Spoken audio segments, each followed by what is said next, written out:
do you know what, why don't you come and work for us? I was like, okay, why not? Give it a go. And yeah, that's exactly how I sort of transitioned from recruitment into tech. At the time, it was sort of a good time for me. I'd been at Genesis for like 7 years, so I was thinking about what the next move was. Experience doesn't come, no one's born to it naturally. No one ever comes into a job starting out as a leader. It's not, it doesn't happen like that. Welcome to the Channel Chat podcast.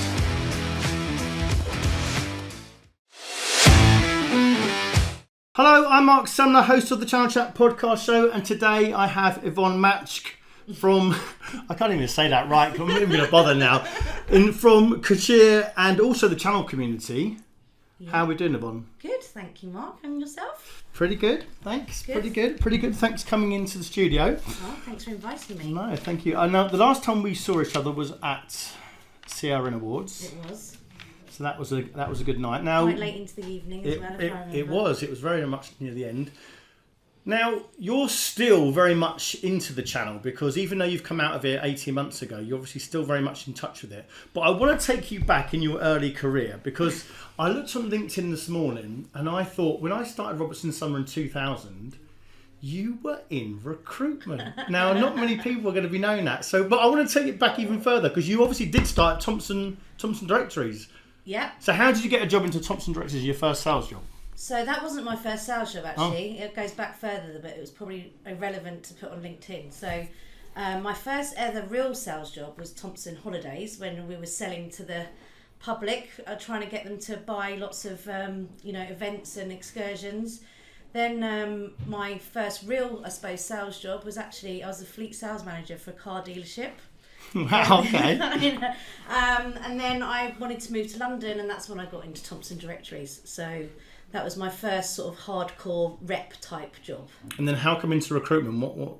Because normally, I every time I tell some of my story, I went into a recruitment company wanting a sales job. In fact, I nearly went and worked for Thompson Directories, but I wanted a sales job, and they made me go and work there. They just said, "Oh, Marc, you'd be great in recruitment." Obviously, the rest is history. I can't get another job now, so I'm stuck here. But how did you get that job into recruitment? So I think at the time I was working for Stepstone, who were an online recruitment board. They don't exist anymore, but at the time it was Monster and Stepstone. They were sort of launched at the same time as a .com boom, and it was sort of going on its natural slide out of the market. So I went to a recruitment agency, funny enough, a bit similar to yourself, but I wanted to get into IT sales. I've always been passionate about technology, a bit of a geek, love my gadgets. So I went to this recruitment consultancy, said, look, I'd really love to get into IT. And they go, well, you haven't got a lot of experience, but we think you'd be amazing in recruitment. So we recruit for IT resellers. Why don't you come and work for us? And that was it. That's how it sort of started. And most people use recruitment as a bit of a stepping stone into the industry anyway. Now, am I right in thinking one of your clients poached you to go work for them anyway? Yes, that's exactly how I got into the sort of IT and tech. So I was working for Zarek, was the recruitment consultancy, and a client of mine at the time, which was Genesis Enterprise. So I was hiring salespeople for them, and then he just said, do you know what, why don't you come and work for us? I was like, okay, why not? Give it a go. And yeah, that's exactly how I sort of transitioned from recruitment into tech. And then your career went into sales straight away, was it? You moved your way up from there? I've always loved sales. So I've always had a passion for people, and I love what makes, things that make people tick, and my husband thinks I'm an interrogator. I'm quite nosy, but I just generally find people fascinating and always had. So I wanted a career where I could meet lots of people and do that. So sales has always been my passion, and then so I started in IT sales as an account manager, then worked my way up to an account director, and then as I progressed I wanted that next challenge, and it was then my boss at the time, which is Darren Sharp. He said, look, we're starting on a journey with Cisco, we're doing some good stuff with them, we want someone that can really get to grips with the technology and become like a specialist.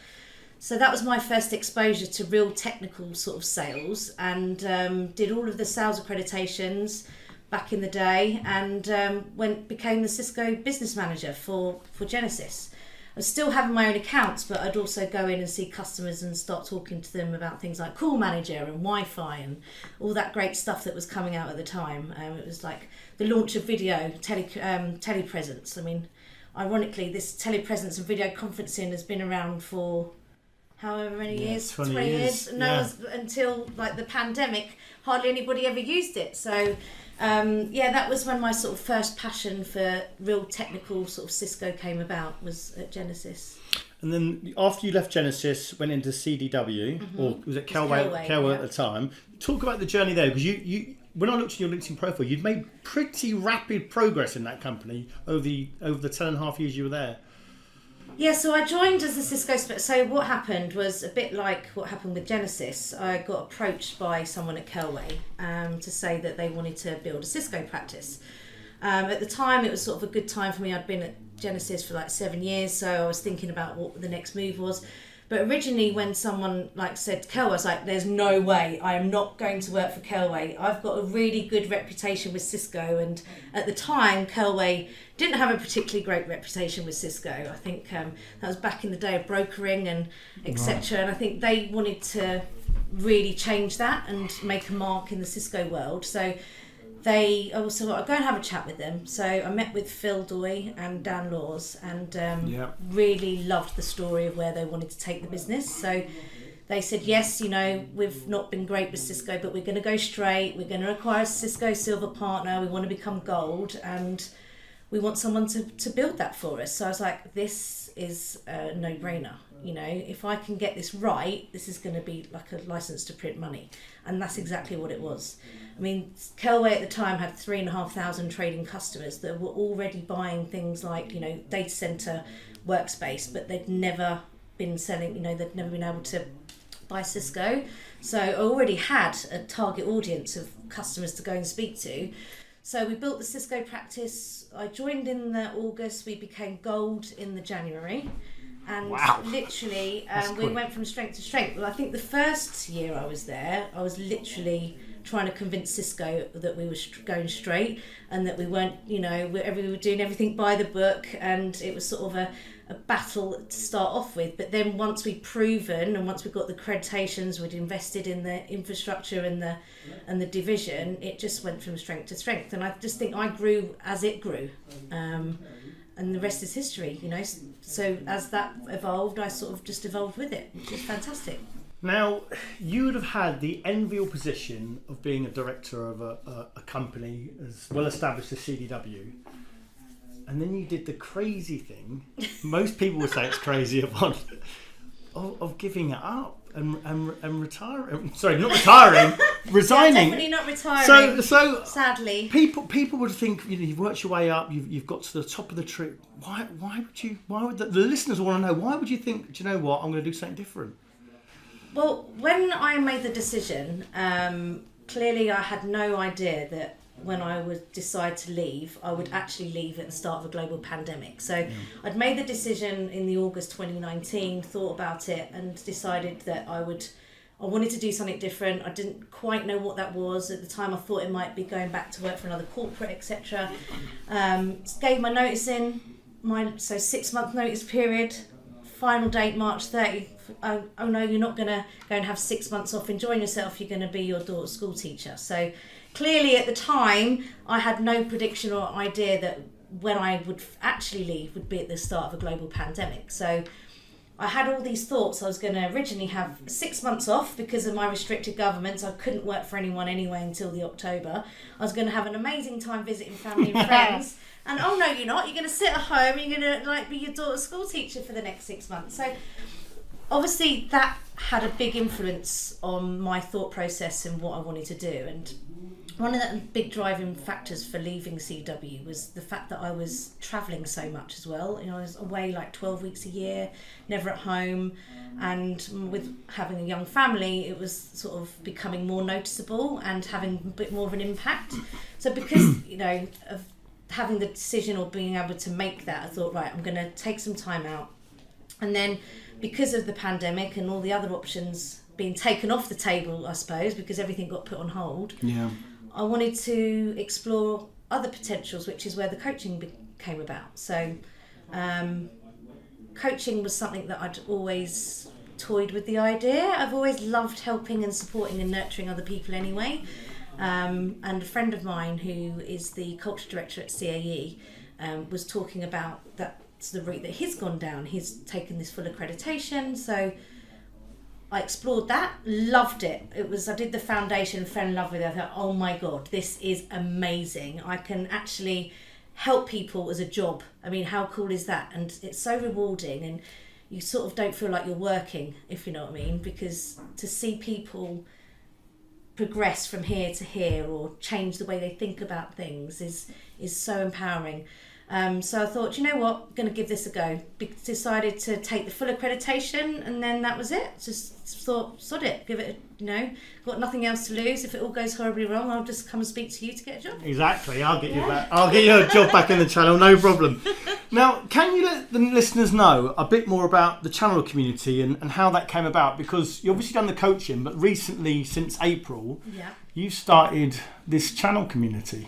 So what's that all about? Yeah, so it's quite well known and documented that having a mentor can be invaluable to people's careers. However, unless you work for a big, large corporate or a vendor, where do you go? And if you're not in a position to have an amazing network and be as fortunate as I am, then where would you go to find somebody that has that level of skill that you need? Coaching has a cost associated with it, so not everybody can afford coaching. So that was the sort of fundamental driver, was around how can we provide a platform to provide free of charge mentoring to other people within the channel. So high potential new individuals that come in and help nurture and support them. It's sort of, that's where the concept sort of came about. And yeah, it's been brilliant. I tapped on had this idea, phoned up a few friends like Hayley at Distology and Claire at Ideal and said, hey, I've got this concept, what do you think? They loved it, and then they've been part of helping shape and get it off the ground. How do you think people go about finding a suitable mentor? Because you're right, if someone hasn't got a really good network where they're sort of utilising their network and asking people about mentoring or coaching, it's quite a daunting thing for trying to find a mentor, or even actually ask a mentor for help. So how would you, if the channel community hadn't come about, how do you think people would go about finding a mentor?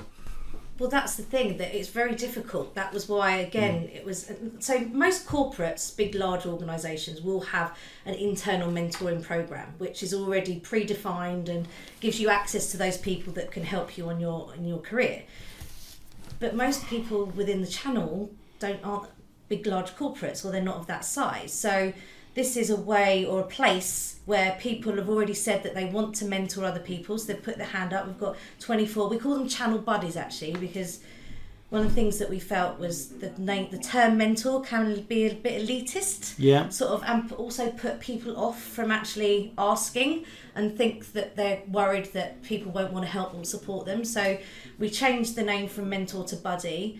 And there's people from across all various parts of the channel. We've got people from HPE, from distribution, their own businesses, entrepreneurs, MDs, all willing to help support and nurture the next generation, as well as people that are in partner management roles or quite early in career, because there's things like, have you heard of like reverse mentoring?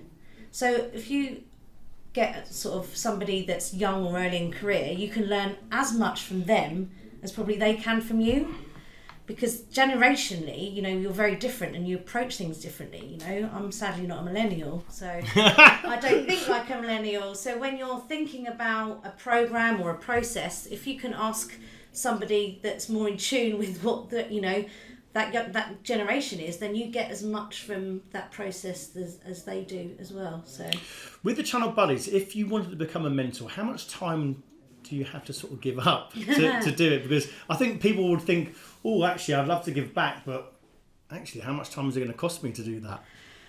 Again, so you can just, mentoring is around what do you want to get out of it. So it could be just a case of you asking me a question that you want some advice with.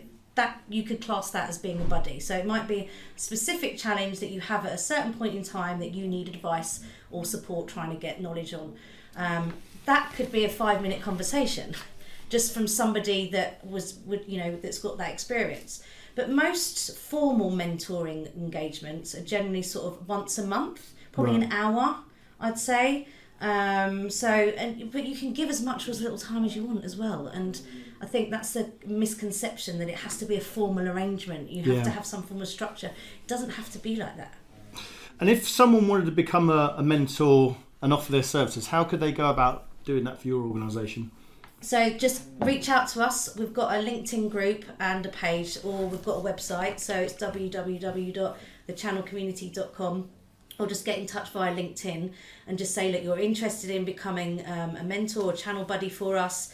And it's pretty simple. We have a pretty basic agreement that we ask people to sign up to. We try and make sure that everybody knows that they can't go and poach the people that they're mentoring. It's not for recruitment purposes.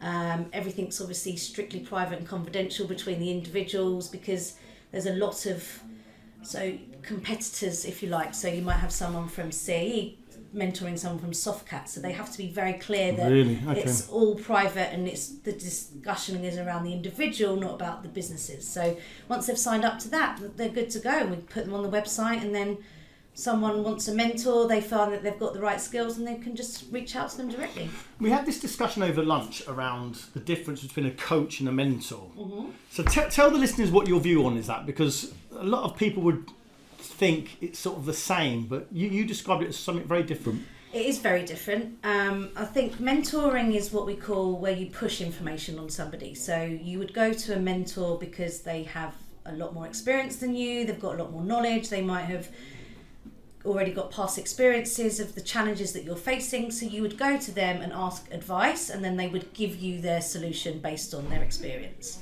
So that's pushing the information onto somebody. Whereas coaching is completely different, because what you're doing is you're pulling the information from somebody by asking lots of good questions that gets them to really start to dig deep and think about things in a completely different way than you would if you're just giving them the answer. It's a bit like giving someone a fish or teaching them to fish. So I'd say, coaching is very much more teaching someone to fish, because if you get them to think about it themselves, they have a much better chance of repeating that than just being given the solution all the time. Now, Yvonne, you have taken part in a number of initiatives that have highlighted the challenge of attracting more females in the technology space. Now, since you left CDW, you've started the channel community, you've had a lot of chance to sort of see these initiatives. Do you feel there's been a sort of much change in the last 2 years since the pandemic about getting more females into the industry? There's a lot more awareness about it, but I think the pandemic's probably made the challenge even harder, because if you think about the majority of childcare got put onto the women. So there's an added layer of pressure that was more noticeable during the pandemic that didn't exist before, because things like schools were shut, so they had to deal with schooling as well as trying to look after the children.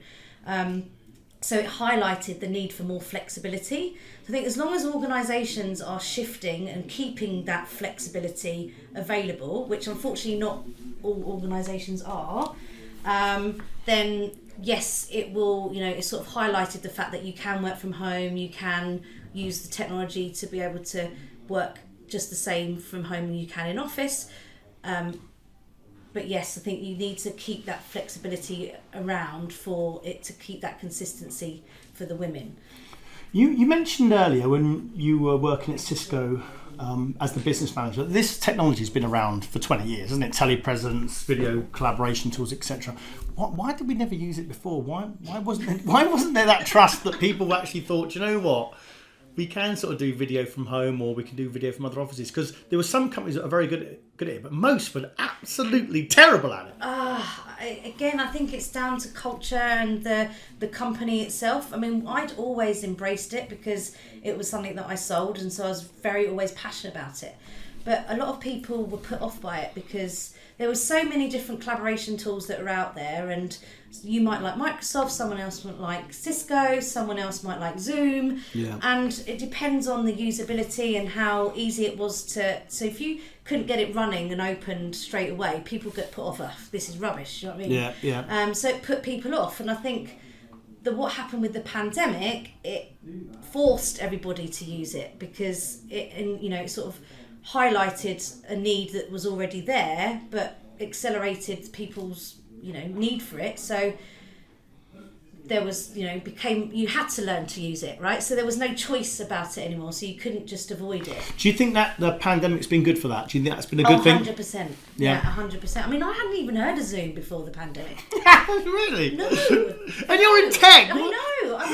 They might have been literally starting off trying to tap in. They were very much a consumer play, so it wasn't something that was on my radar at CW, because their focus core customer was the consumer or the small business or the entrepreneur. So we were dealing with enterprise class products like Cisco, WebEx or Teams. Yeah. It was like, and then all of a sudden it's not a video call anymore, it's a Zoom call. It's a bit like, wow, where did they come from? And I think the reason they did so well is because they were so easy to use, and anybody could use it. Yeah. They made themselves that easy, cost effective as well. Some of the accessibility, deployment of it, very easy. Yeah. And you said before there was a lot of people in tech that aren't techie, so suddenly trying to log on to sort of WebEx or Teams, it was just like, oh, what am I doing? It's like, that was very easy for Zoom. No, I agree. But going back to females for a minute, why do you think there is such a difference? Because you mentioned earlier when you on the show that you said you were a bit of a geek when you first tried to get into the job. Now, there's not many females that say they're geeks. So why do you think there's such low numbers of females actually coming into the industry? I think there's a perception that you have to be a techie to be in our industry, which is a complete myth. 43% of the roles in our industry are non-technical, yet there's this perception if you work in tech, you have to be a techie. So I think that puts people off naturally. But if you think about most of the, sales is a non-technical role, support is a non-technical role, operations are non-technical roles. All of these roles are perfect roles for women. They just don't know that they exist. Or they have this perception that they have to be some techie geek to be able to, to get the job, if you like. Do you think that's the industry doing that to themselves, i.e. that they're given the perception you've got to be technical to come in the industry? Because you're right, if you go to operations, customer services, customer success, sales, you don't have to know anything about technical to do the role. So why is there such, 15% of women in tech now, which it hasn't really moved for 10 years at all. So whilst we're talking about it even more, and the women's festivals happened the last 3 years, is it, and it sounds horrible to say, but is it going to make a difference? Is it anything going to happen about it? Well, I'd like to think there is, and it all. I think it starts. We always focus on the same areas when we try and attract more women. We go to universities, but by the time people are at university, they've already made a decision about what career that they want. Yeah. And a lot of the time, they go and do these degrees, but they don't end up doing the role that their degree was for. I mean, think about a lot of the grads that we used to hire at CW. Half of them had done law degrees or psychology degrees, and yet they're in IT sales. So you think, well, what was the point of that? Because you're just actually not even using your degree. But if you try and focus on the sort of the early sort of school, rather than don't focus on the university, but focus on high school or even below that, like primary school, is to talk to them about what roles are out there, what are non-technical, and make them, it's an awareness piece that I think we all need to be a part of. Something that Hayley Roberts does really well at Distology. She hires people from outside the industry because they're not focused on the fact that they've come from within the industry. They're focused on their core competencies and how that they can use those transferable skills within those roles that we've just talked about. But not many organisations do that because that's hard. It is hard, though, isn't it? The time to ramp's longer, though, isn't it? If you haven't got someone from the industry, because there's a definite shortage of people trying to fill, and there's so many jobs being created in technology. What do you think there's a real need to focus on the importance of hiring people from outside the industry? You mentioned Hayley doing it at Distology. Not many companies are doing that, though. I speak to companies all the time, every day, and they want someone within the industry. They want someone that's been within the channel. If I said to them, well, I've got someone in financial services or insurance, they just laugh at me. They're just not even interested, even though they can do the job, Yvonne. So how can we educate those companies to sort of say, well, look, you've got to look outside it? Well, it's a shame because if you think about, like we've just said about the skills, I mean, education is not really relevant for a lot of the roles as well. So people just look at grads as well as just looking at experience. They'll take people, oh yeah, I want someone that's been in an event, or they want someone who's been a reseller. They won't look at outside of there because that's difficult. Because to take somebody that doesn't have the prior knowledge, they see as effort. But if you're continually searching from the same pool of people, you're going to continually get the same results, right? So unless someone is willing to make that change and do things differently, you're going to continually get the same results and push the salaries levels up of these individuals as well, because they're just going to keep shifting and moving around who's going to pay them more. So unless you want to keep paying ridiculous salaries for people that are actually no better than someone without experience, then you have to start thinking differently. You said about recruitment being a great gateway into tech. Yeah. It is a fantastic, I was in proof of that, having done it myself. Distribution is another great place. I was having lunch with Alex Tatum last week, and he was saying exactly the same, that distribution is a brilliant landing point for people outside of the industry. So maybe that's the solution. We look at gateway organisations that can then try and feed some of the other businesses, because not everyone's in the luxurious position of having grad or apprenticeship programs. What's your view on these sort of grad programs? Because a lot of companies that we hire for have very specific needs on taking on grads, for example. They'll only look at grads, and quite frankly, it could be psychology, sociology, law degrees that have got nothing to do with actually tech, and yet they won't take on someone that's just maybe done GCSEs or A levels.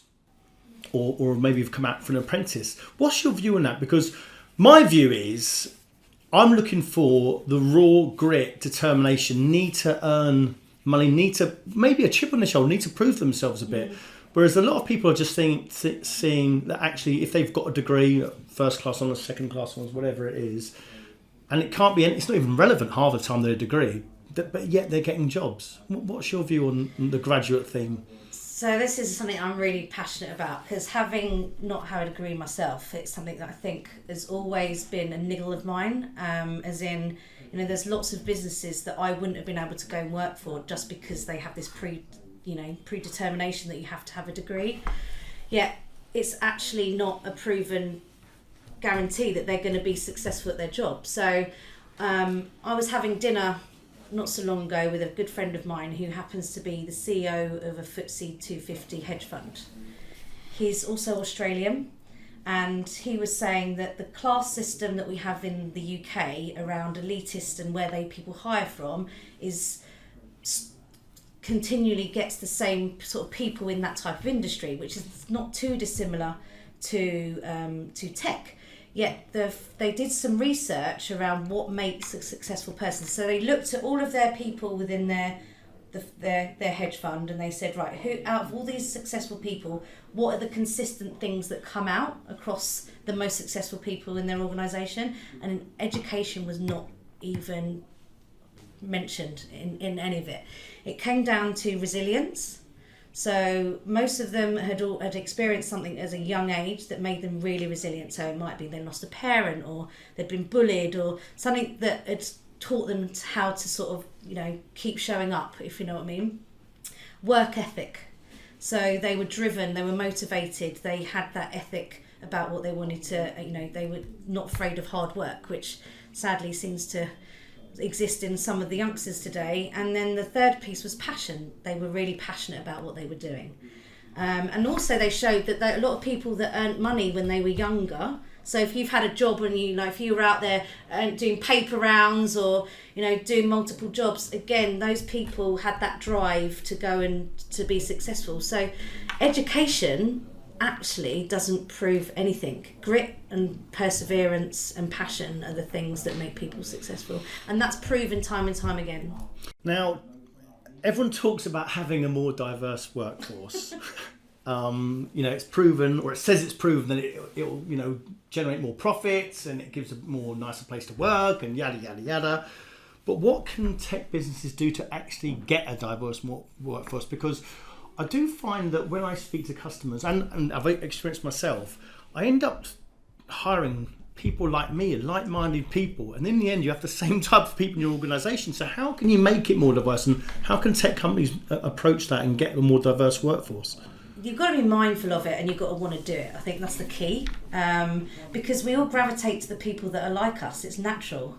So if we get on with people that have the same sort of values or the same, personalities, you will gravitate towards each other. So it's natural that when you're looking to hire somebody, you look and like the people that are more like you. Sadly, we know that that doesn't make the best in terms of successful organisations. It's proven time and time again that the more diverse thinking, the more diversity in terms of gender, ethnicity, you're getting a different opinion on things. So, but to do that, you have to be mindful that that's what you want, and you have to proactively go out to seek it. And also change the way that you approach it, because if you keep doing the same things, you keep getting the same results. So if people want a more diverse workforce, then they have to purposefully go out and do something about it, not just talk about it. Because that's another challenge I see quite considerably, is people say they want all of this, but when it comes down to it, they still hire the same people that they like, that come from the same social demographic, and the problem keeps reoccurring. This isn't going to be popular, what I'm going to say, but I'm going to say it anyway. Do you think there is now a distinct advantage for females going into leadership roles because people want more of a diverse workforce? I.e., they might, and this is going to sound controversial, they might not be the best candidate, but it ticks the box and we'll put them in the role anyway. Oof, see, again, that's something that really frustrates me. I don't think anybody should be hired because of their gender or their social demographic or their ethnic minority background. I think they should be hired because they can do the job.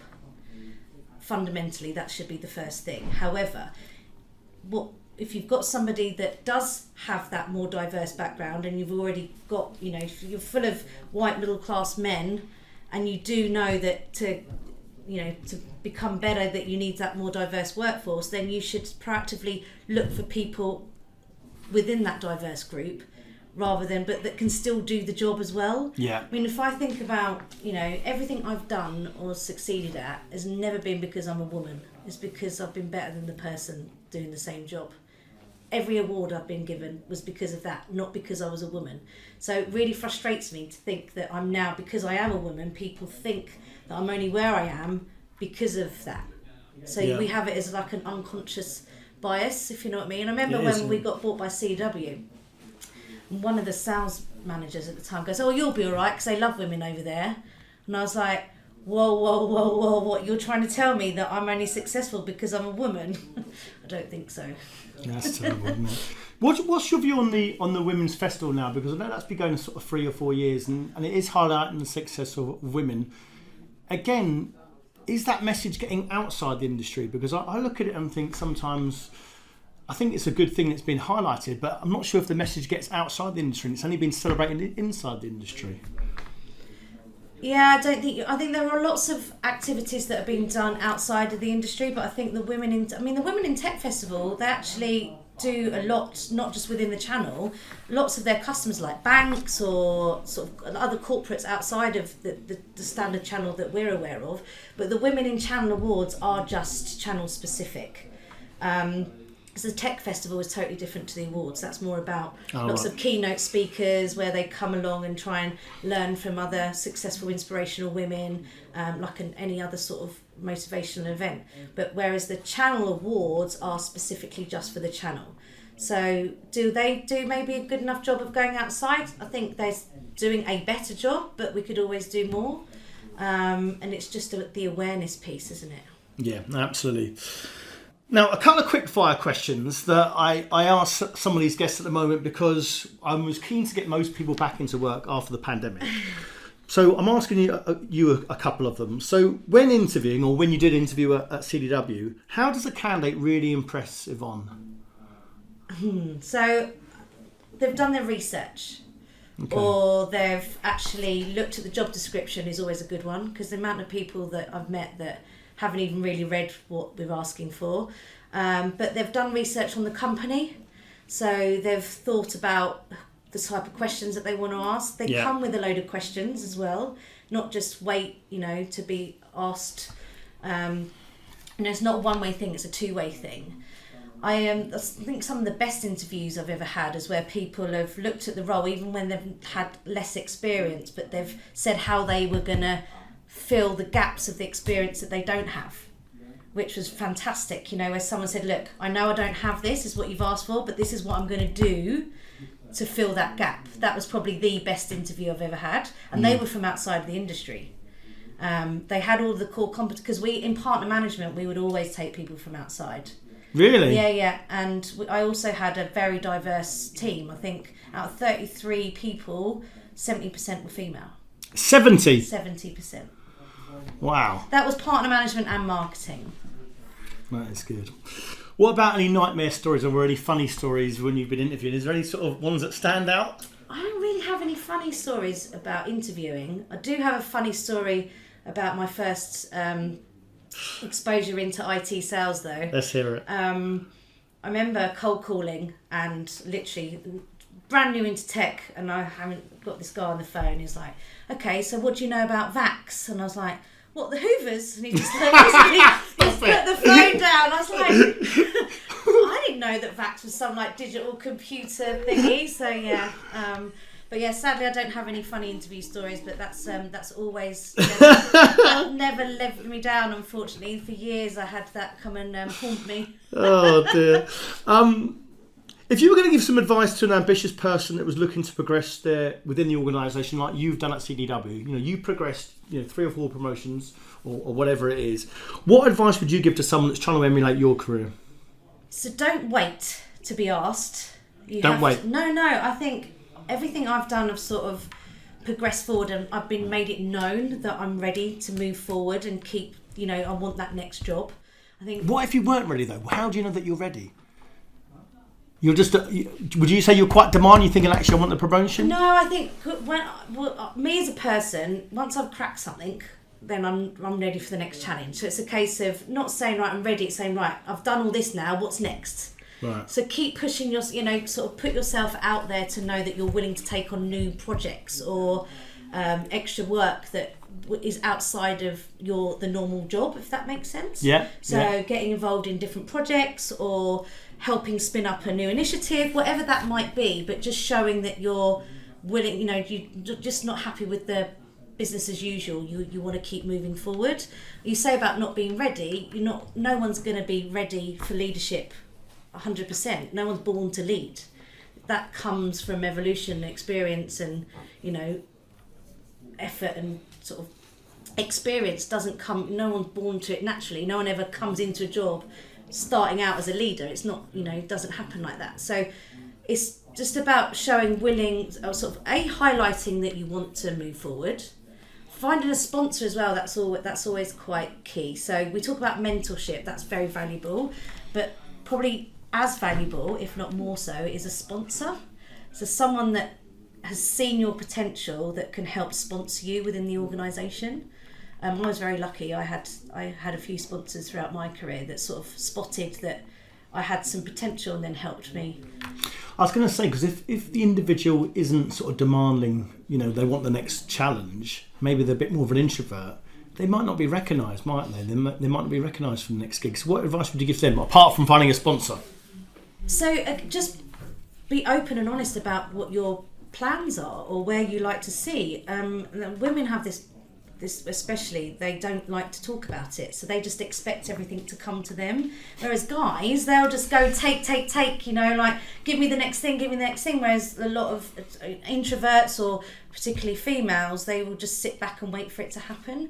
Unfortunately, they're going to get left behind. So you can do it in a way that's not arrogant or rude. You could have a conversation with your line manager just to say, look, this is where I've done, I want to progress, can you give me advice? And unless they know, they're not telepathic, right? These line managers or leaders aren't, they don't know unless you tell them. So to assume that they're going to know that you want that next thing is crazy. So you just have to be vocal about it. You don't have to be arrogant or rude or obnoxious, but you just need to make it known. And my last question, you did say through the podcast that if you were ever going to look for a job, you'd only come from me, which is great, because I do want to get you a job. But it is controversial what I'm going to say. I know you're enjoying what you're doing, but if there was something in the future that you thought, do you know what, it would entice me back into the channel, what do you think it would be? What sort of challenge would you do to excite you? Because you've done a lot. And this isn't an interview, by the way. And I'm not touting out Yvonne, the listeners, to get her a job. I'm just saying, if it did happen, what would excite you to get something back into the industry? So I think the things that drive and motivate me are definitely about sort of people development, but also I'm a real fixer or a builder. I'm not a business as usual person, so I'm no good at operations. So anything, once it's sort of established, so something that was new and needed building or creating, or something that needed fixing would be, and exciting. Excellent. You've heard it here, listeners. If you've got either of that, please contact me and we'll get her a new job. Yvonne, you've been a great guest. Thanks very much for your time. Thank you.